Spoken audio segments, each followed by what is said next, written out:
The conflicts between the United States and various regions of the Middle East have shaped global politics for decades, leaving deep scars on societies, economies, and countless human lives. These wars and military interventions, often justified under the banners of security, counterterrorism, or geopolitical stability, have instead created cycles of violence that continue to affect millions of innocent people.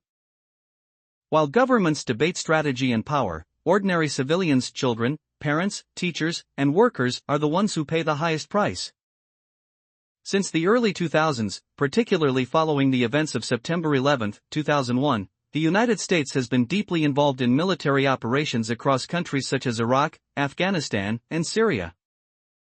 According to data from organizations like the Costs of War Project, these conflicts have resulted in the deaths of over 900,000 people, including both direct and indirect casualties. Of these, a significant portion, estimated at more than 350,000 civilians, were non-combatants who had no role in the fighting. These numbers are not just statistics, they represent real human lives, each with dreams, families, and futures that were abruptly taken away. In Iraq alone, the war that began in 2003 led to massive destruction. Studies estimate that between 200,000 and 500,000 civilians have died as a result of violence, infrastructure collapse, and long-term instability. Cities like Fallujah and Mosul became symbols of devastation, where entire neighborhoods were reduced to rubble. Schools, hospitals, and homes were destroyed, leaving millions displaced. At its peak, the Iraqi displacement crisis saw over 4 million people forced to flee their homes, many of them becoming refugees in neighboring countries or internally displaced within Iraq itself. Afghanistan tells a similarly tragic story. After more than 20 years of conflict, over 240,000 people were killed, including more than 70,000 civilians. The war disrupted generations, leaving children to grow up surrounded by violence rather than opportunity.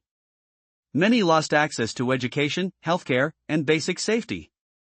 Even after the withdrawal of U.S. forces in 2021, the country continues to struggle with instability, poverty, and humanitarian crises. The psychological toll of constant fear, trauma, and grief cannot be measured in numbers alone. In Syria, while the United States has not been the sole actor, its involvement in the broader conflict has contributed to a devastating war that has claimed over 500,000 lives. The Syrian civil war has displaced more than 13 million people, making it one of the largest refugee crises in modern history. Families have been torn apart, with many risking dangerous journeys across seas and borders in search of safety. Entire generations of children have grown up without stable homes, education, or a sense of normalcy. Beyond the immediate human cost, the economic destruction has been staggering.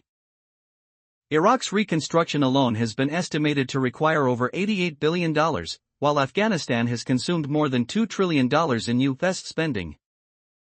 Yet despite these enormous investments, stability remains fragile. Infrastructure in many regions is still broken, unemployment is widespread, and basic services are unreliable. War does not simply destroy buildings, it dismantles entire systems that support human life. One of the most heartbreaking aspects of these conflicts is the impact on children. Millions have lost one or both parents. Many have witnessed violence firsthand, leaving deep psychological wounds.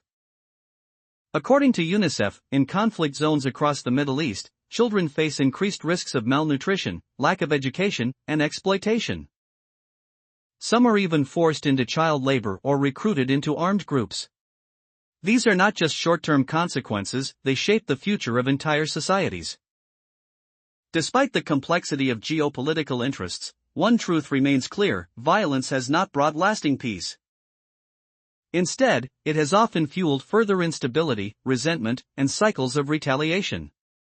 Each bomb dropped, each life lost, creates ripples that extend far beyond the battlefield. Hatred grows where trust is broken, making future reconciliation even more difficult. There are also moral questions that cannot be ignored. What justifies the loss of innocent lives? Can security truly be achieved through destruction? These are questions that policymakers must confront, but they are also questions for humanity as a whole. The value of human life should not depend on nationality, religion, or political alignment. A child in Baghdad, Kabul, or Damascus deserves the same chance at life as a child anywhere else in the world. Amid this darkness, there are still voices calling for peace. Activists, humanitarian organizations, and ordinary citizens across the globe continue to advocate for diplomacy, dialogue, and compassion. They remind us that war is not inevitable, it is a choice. And if war is a choice, then peace can be a choice as well. Peace does not mean ignoring threats or abandoning security. It means addressing root causes, poverty, inequality, political instability, through cooperation rather than confrontation.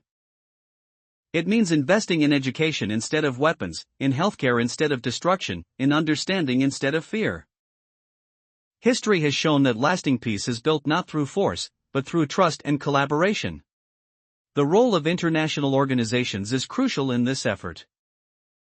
The United Nations and various humanitarian groups have worked tirelessly to provide aid, mediate conflicts, and support reconstruction. However, their efforts are often limited by political divisions and lack of resources.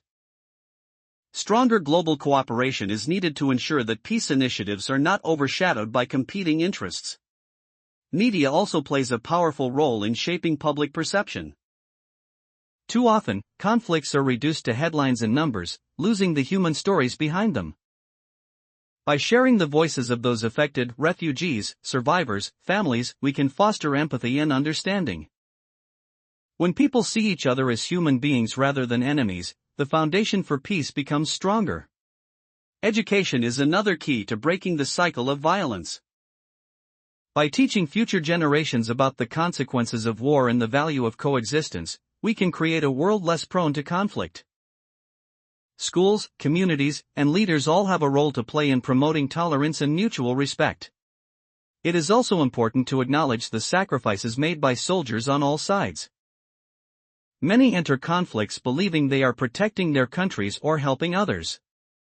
Yet they too often become victims of a system that perpetuates war. Thousands of U.S. service members have lost their lives, and many more have returned home with physical and psychological injuries. Their stories are a reminder that war affects everyone involved, not just those in the immediate conflict zones.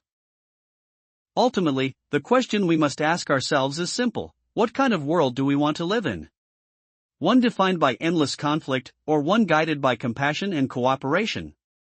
The answer should be clear, yet achieving it requires courage, not the courage to fight, but the courage to change. The path to peace is not easy. It requires difficult conversations, compromises, and a willingness to see beyond differences. But it is a path worth taking. Every life saved, every child given a chance at a future, is a step toward a better world. As we reflect on the devastating impact of conflicts between the United States and the Middle East, we must not lose sight of our shared humanity. Behind every statistic is a story. Behind every destroyed building is a family that once called it home. And behind every call for war, there must be voices strong enough to call for peace. Let those voices grow louder. Let them remind us that peace is not just an ideal, it is a necessity. And let us choose, together, to build a future where no child has to grow up in the shadow of war.